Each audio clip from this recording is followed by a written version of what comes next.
Hi there, I'm Cindy Linden, and this is the Cookalong podcast. If you shop at Trader Joe's, you probably are familiar already with the story I'm about to tell you. You walk into the store, you find a product that looks like fun, you take it home, and you decide you really love it.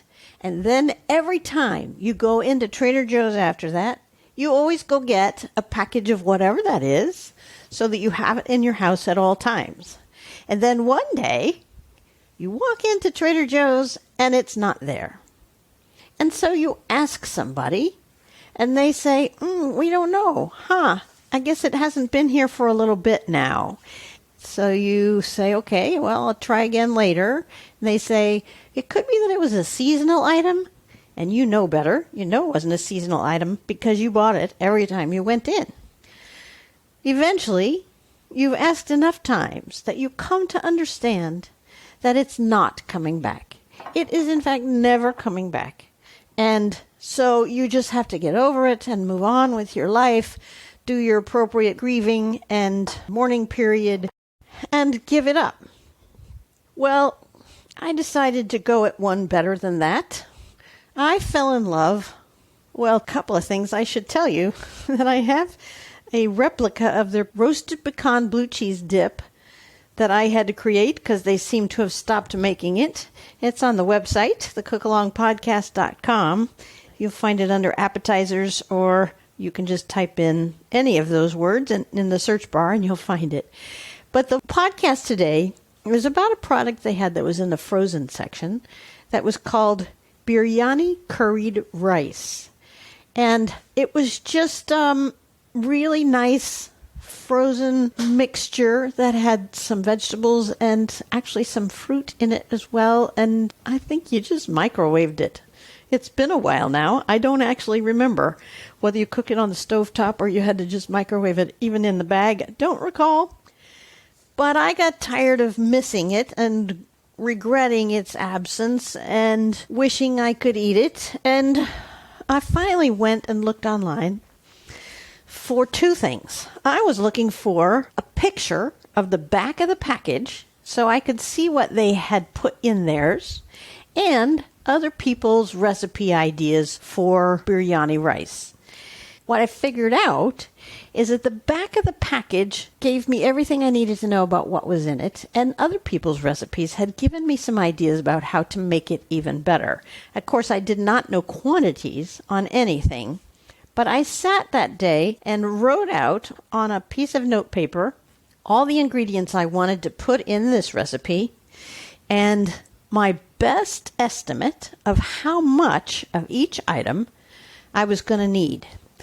And a miracle happened because I went home that day with this piece of paper that I'd just come up with out of my head and educated guesses about how much of everything should be in there. I made it just as I wrote it down, and it came out perfect. It was so yummy and actually so much better than what Trader Joe's had done. And now I do it fairly regularly, and I wanted to share that with you. It's better than Trader Joe's Biryani Curried rice is its current name, and it's my own creation, and I'm going to tell you how I do it.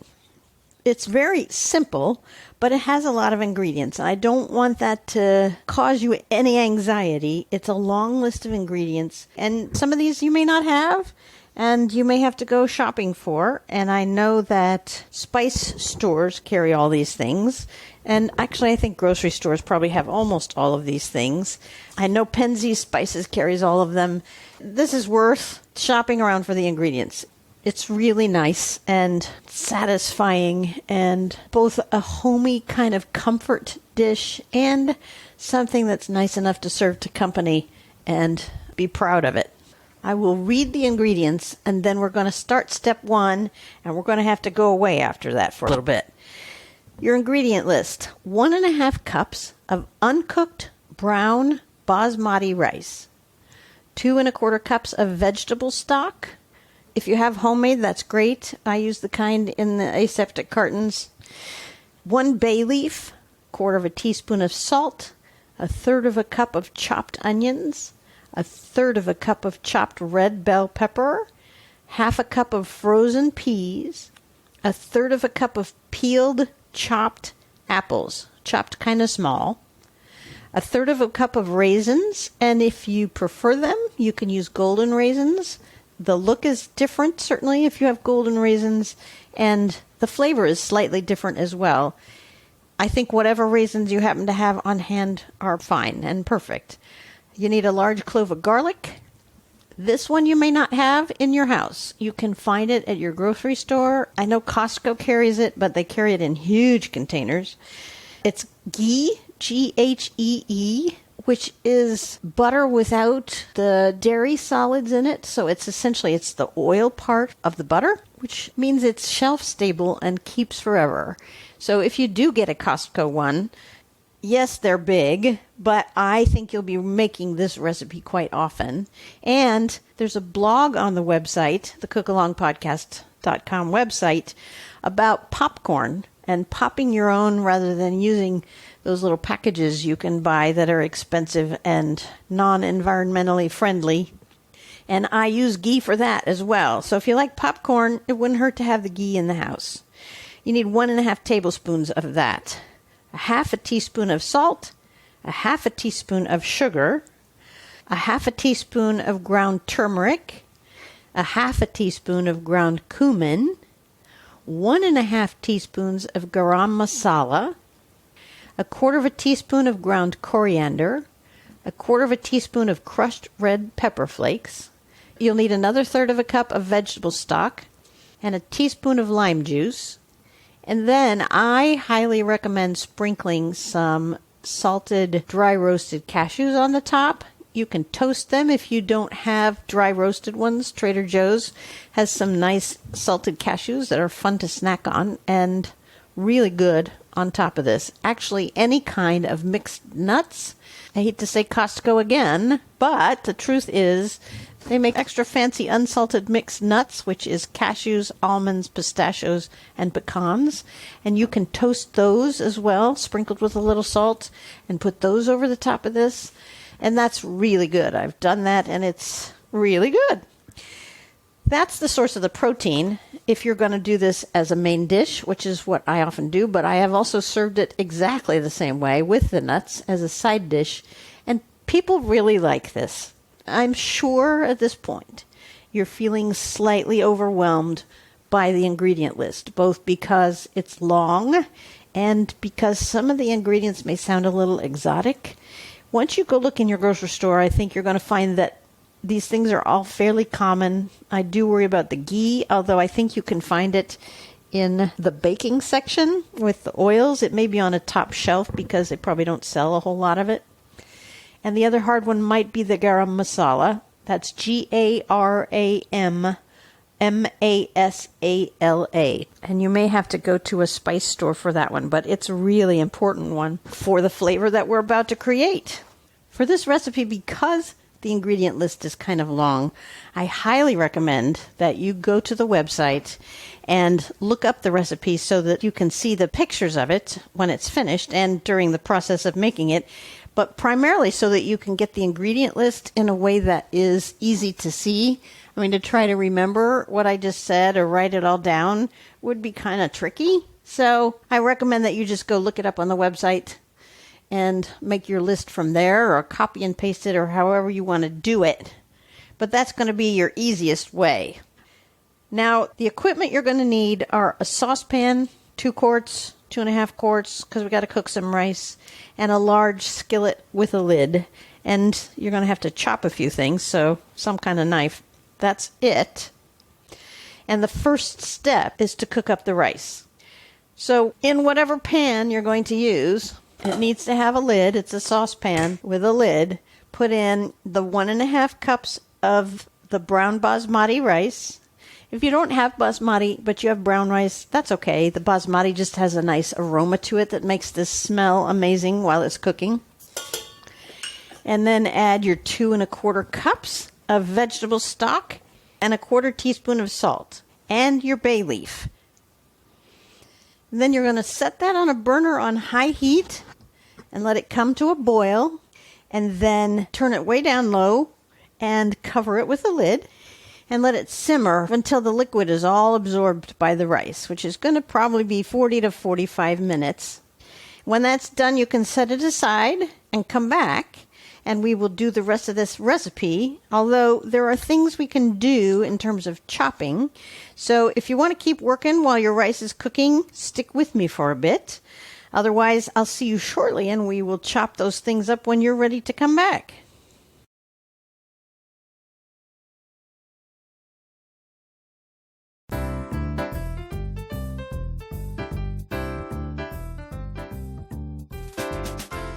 All right, so we do have to take care of the vegetables and get them ready to go in, vegetables and fruits.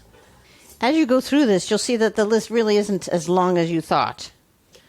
So we're just going to chop some onions. 1/3 cup is really not a lot, so we don't have to do a lot. I got a half an onion, flat side down, and I just made 2 incisions parallel with the cutting board.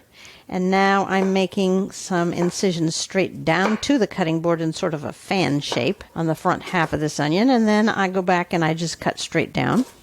And I have chopped onions. And you'll find that you get to 1/3 cup really quickly. It just isn't very much. They don't have to be super tiny. We're going to cook them, so it doesn't really matter. I cut too many. In just that short moment, I cut too many. So I'm putting the rest away for another time. Okay, now we're going to do the same with the red pepper. This is a sweet pepper. I suppose you could use a hot pepper if you felt like it. But the sweet bell pepper is really what I intend and is really nice in here and gives it this beautiful color. You could also use a different color bell pepper. I like the sweetness of the red and also that it's gorgeous to look at. All right, what else have we got here? We've got the frozen peas, and that's a half a cup. And you could just sort of pull that out and just let it sit there. I think that's what I'm going to do. And there we're already done with all the veggies. The next thing is the fruit. And I unfortunately cut my apples into wedges before I peeled them. That is not the easy way to do this. It's much easier to peel your apples first. However, you don't need a whole apple to make 1/3 cup. It's really, again, not nearly as much as you think it's going to be. So I'm going to have to peel my apples here, these wedges of apple, before I can chop them. I am, however, lucky enough to have apples that came off of a tree in our yard. You can't just pick one off and eat them. They have a lot of problems with them this year. They have a lot of bugs in them, which from the way the rest of the trees in the neighborhood look, it seems to be a common issue this year. And also, they got a little sunburned in some of our heat waves. But nonetheless, they're homegrown, and I love them for that. So here's what I'm going to do. I'm going to send you away. You want your apples peeled and chopped kind of small, and you want to fill up 1/3 cup measuring thing with it. And you need another 1/3 cup of your raisins. You don't have to do anything to those other than measure them out. But once you get those 2 things in your 1/3 cup measurements and you're ready to go, come on back.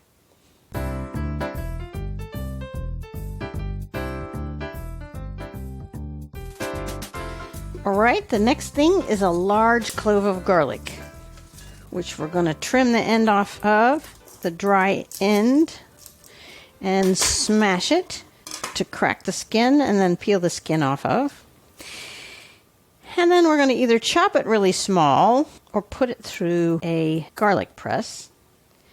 Gosh, where did I put this? This is in a podcast about Cindy's favorite cooking hacks, episode 1, that America's Test Kitchen, somebody confessed or leaked the fact that they don't mince garlic. They put it through a garlic press. So I promptly went out and got myself an OXO garlic press, which has really big square holes that squishes the garlic. You're going to hear it right now. In about the same size as a nice fine mince. And I don't mince garlic anymore either, but you probably are. That is all the fruits and vegetables that are going in here. And what's left is the spices that we can prepare ahead of time. It's pretty easy. I just have a little tiny bowl that I'm going to put all the spices into because they all go in at the same time. That means they can be combined in a single container.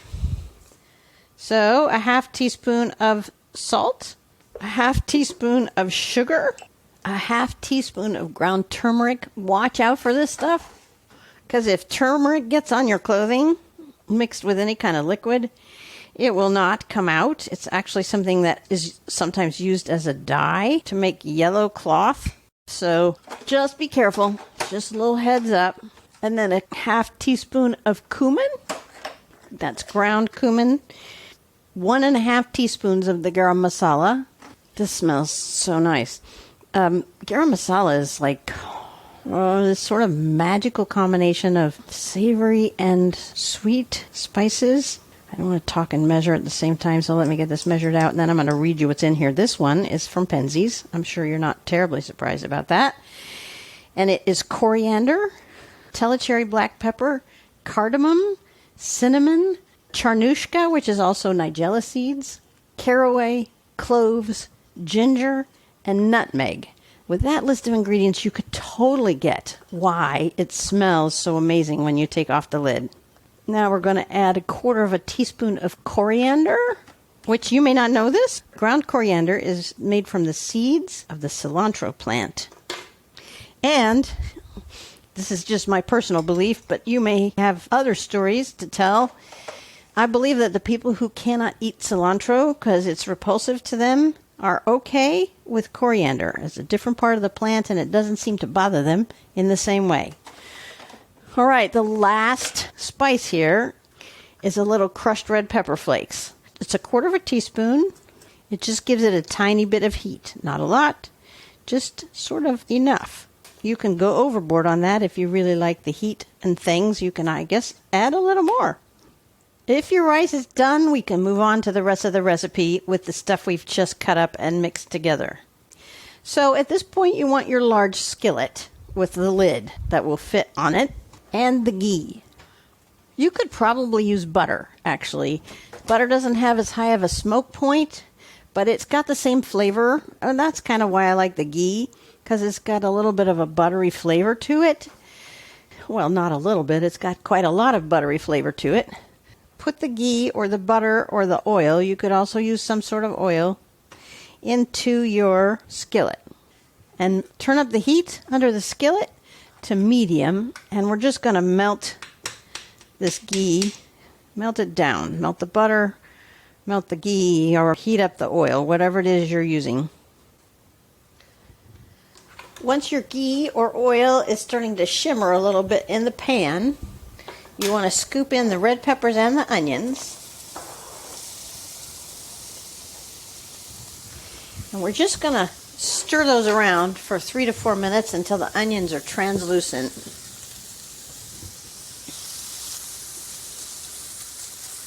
You see, despite all those ingredients, the recipe itself is really quite simple and easy to do. We're just sort of going to combine everything in this pan, and it's going to come out to be this kind of amazing curry dish that I think you're going to find kind of irresistible.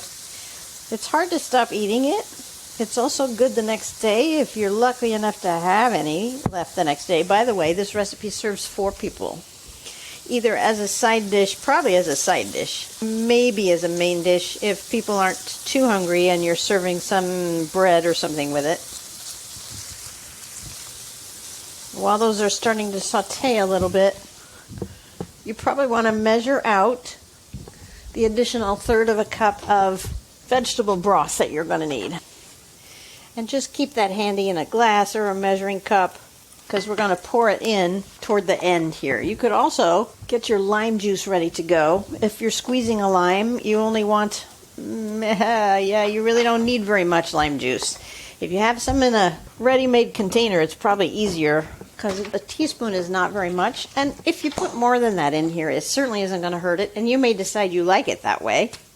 But if you're actually doing a lime, you probably are going to only need part of a half of that lime in terms of its juice. But you could squeeze that now, stir your onions and peppers a little bit, and then go squeeze your lime, and then come back and stir your onions and peppers a little bit. Once your rice is done, which is probably sitting on a different burner on your stove, if you're anything like me, you would just fish that bay leaf out of there, because that does not go into the dish. All it did was sort of flavor the broth that we used. And once your onions are translucent, we're just going to add the peas, the apples. That was the peas. The apples, the raisins, and the garlic to that same pan.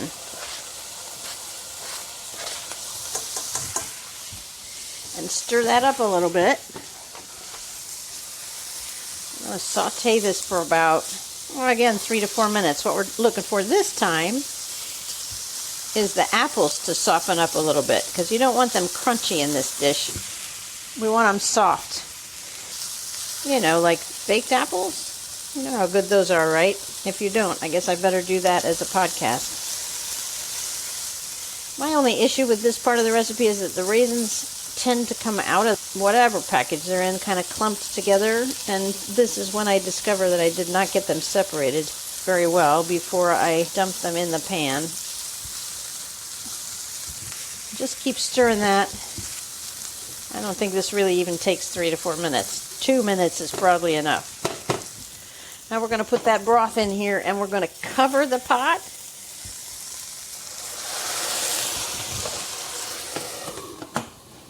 Turn it down a little bit and just let it simmer for about 4 minutes. So I'm going to actually set a timer. And that should be enough to let the apples actually completely soften. And this recipe is almost finished. In case you haven't figured that out, almost everything we were going to do is now done. We haven't put in the spices yet, but that's next. You can take the lid off and stir things around every short while just to see how the apples are doing, because it isn't really about the 4 minutes. It's really about when the apples have softened enough that you're not going to get crunchies. And mine did that in about 3 minutes. So I'm going to call that done enough. And now the spices go in. Just dump that whole container right in there. And stir it around for about 2 minutes. Cooking and stirring so that those spices go all over all of these little vegetable and fruit pieces.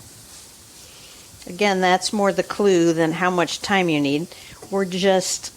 the perfume of the garam masala is sort of, it's kind of flowery, especially when you put it with all these other things. It's really kind of a incomparable smell. I don't know anything it smells like, so I can't help you with that. You'll just have to try this yourself. Once the smell is released, that means that the spices have been what they call bloomed, and your apples are already tender and everything is stirred in. So take the rice and stir that into the pan with your vegetables and fruit. You know, there aren't even enough vegetables in here to say that it's this vegetable thing that's good for you. Maybe I should start incorporating some broccoli or something into it. But that would be a whole different dish. Just stir it all around. And then add your lime juice. We're going to just put that in now before we stir everything together. And we're going to stir that just gently until all the little grains of rice are coated with the spices. And any clumps in the rice have been broken up. And your dish is ready to serve. And you do that with some of the nuts that you either toasted or that you have in a package. Whatever kind of toasted nuts you have, they go on the top, a little on the top of each bowl. Or if you're doing a big serving bowl, just sprinkle them over the top. They will eventually kind of get stirred in. And that's okay, because everybody's going to want some of those nuts on here. And that, my friends, is my biryani curried rice recipe, which you will find nowhere else on the planet, at least today. After today, maybe a lot of people will be making it. I love, love, love this dish. Unless you don't like curry, I think you're going to love it too. It's just so easy to eat and then go get more of. I hope you have a good time cooking it and a better time eating it. and that you will visit my fundraising site, Ko-fi, ko-fi.com/the Cookalong podcast, and toss a couple of bucks my way when you're thinking about cooking this. And until next time, happy cooking!